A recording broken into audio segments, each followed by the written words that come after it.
Hey everyone, welcome back to the channel. In today's video, I'll be showing you a game that I played recently where I was tilting, like I was losing a lot of elo points. I was like back to 1870, and after I played this game, I was like, yeah, I'm back. I'm back to 1814. It was a great game, and it was really short. Only 14 moves, 2 brilliant moves, and 4 great moves. I started the game with d4 because I love to play d4, c4, get the knight here, and control the center. He played the worst opening ever in the world, which is called the Englund Gambit. Now, this is not bad if you try to play it correctly and the engine moves. Still, white will have an advantage over you, even if you play this. But I just took right away. He went here with the knight. I developed my knight.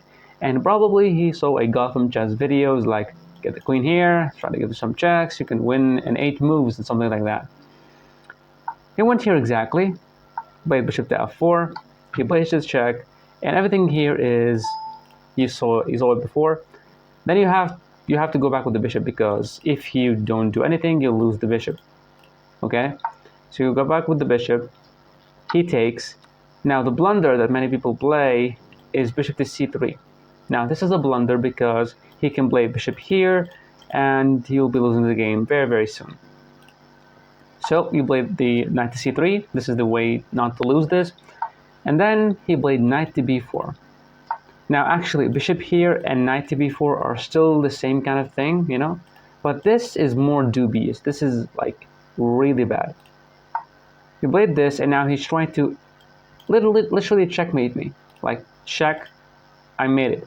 So I have to give away the queen. Some people will try to defend themselves like this, and it's really not good. I played the move knight to d5, defending this, and just trying to support this to go for this fork. He played this move. He's trying to remove the defender of this square. So if I move my knight away, I'll lose the game because I'll lose my queen.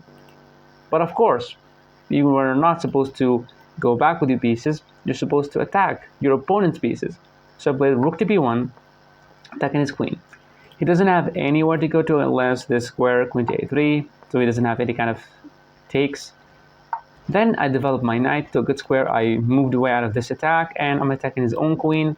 And also, what I'm threatening is to play the move knight to c7, check. The king would move, and he would win the rook. That's it. So he needs to go here, queen to a5, to stop me from playing this move, knight to c7. And you can stop the video and try to find the best move for white in this position. Many of you would say, well, e3, e4, just at least, you know it's protected, but you can try to play like a3 somehow, attacking the knight, they're making some kind of discoveries on the queen. But the fastest way to cause damage to your opponent is to play knight to d5. This knight is hanging, and this knight is hanging as well. And you can't take any of them. If you take this knight, you lose your queen. If you take this knight, you lose your queen. So he doesn't have any way to deal with this. I'm forcing this check on my opponent. And he was like, I'm gonna move my rook. I don't want to lose my rook, so I'm gonna move it. I play this move a3, defended by the knight, and I'm making use of this pin. He still cannot take any of the knights. He attacked my knight. I don't care. There is a bigger threat on my opponent, which is pawn takes knight. You still cannot take this little fork, and you're gonna lose your queen. And your queen is hanging right now, so you have to move it or take. He took. And now, I played a brilliant move, and I've seen it on my phone. It says like, brilliant move. But when I view it on my laptop, it says no. It is a great move, but it's not a brilliant move anymore. Because they gave me 2 brilliant moves in this game, but suddenly they just took it away. After the engine, and analyzes the game more and more, it says that, oh, that was a normal move, and it was this. They gave me a brilliant move for this, for the rook to a1, because in a way I'm still sacrificing the knight, and I'm still giving away the knight. So it has to be a brilliant move, but they did not give it, even though they actually give it to me when I was playing on my phone. But anyway, the idea here, take my knight, that's a fork with the knight, and I'll win your queen. That's pretty much it. So, where are you gonna move where are you gonna move? You cannot take me, it's protected. You cannot go here or here. So the only square that's looking, safe for the queen is to go all the way back.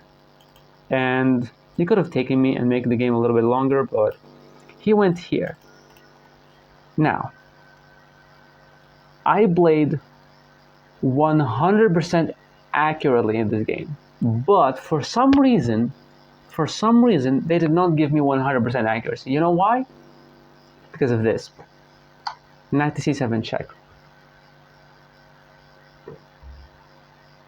I played all the best moves in every single way. I did not do any inaccuracy or any okay move. I did the best moves in every single position. And they did not give me the brilliant move, 100% accuracy. And the engine earlier on, when I was viewing the game, it says like, this is the best move. You're trying to lure the king out to try to checkmate him in a kind of way, activating your pieces and stuff. But this is the best move according to the engine, right? And now the king cannot move here, obviously, because of this knight on e7.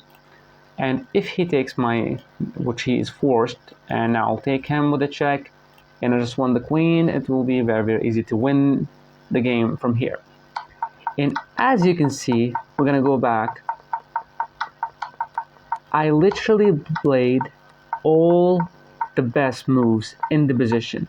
Not even a single mistake or inaccuracy or whatever. Look at the accuracy. 97.7. Why not 100?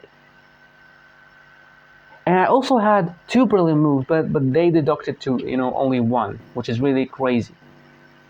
I was really happy about this game, but they took it away, the 2 brilliant moves from me. But it was a perfect game, and this is a perfect indication that you're not supposed to play the Englund Gambit.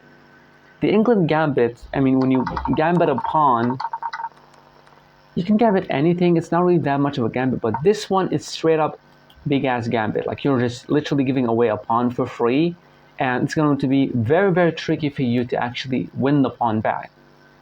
And in this opening, you're just relying on your opponent to blunder and play this. Literally to play this. Many people who play the Englund Gambit, they just wanted to play this, bishop to c3. And as you can see from the engine, it sucks because he has the move bishop to b4. You cannot take the queen because you're pinned right now. And yes, that's it. Then if you want to take, he can just take you here. He can do a lot of damage, but you're just losing, straight up losing. There's also knight takes b4. You're still forcing this, and you're not rushing with taking here. This is what they want from you when they play the Englund Gambit. So whenever you see that they take this pawn, just develop your knight naturally, attack the queen then, and all your pieces are active. All your pieces are active, and his queen is just running away like crazy. So do not play the Englund Gambit.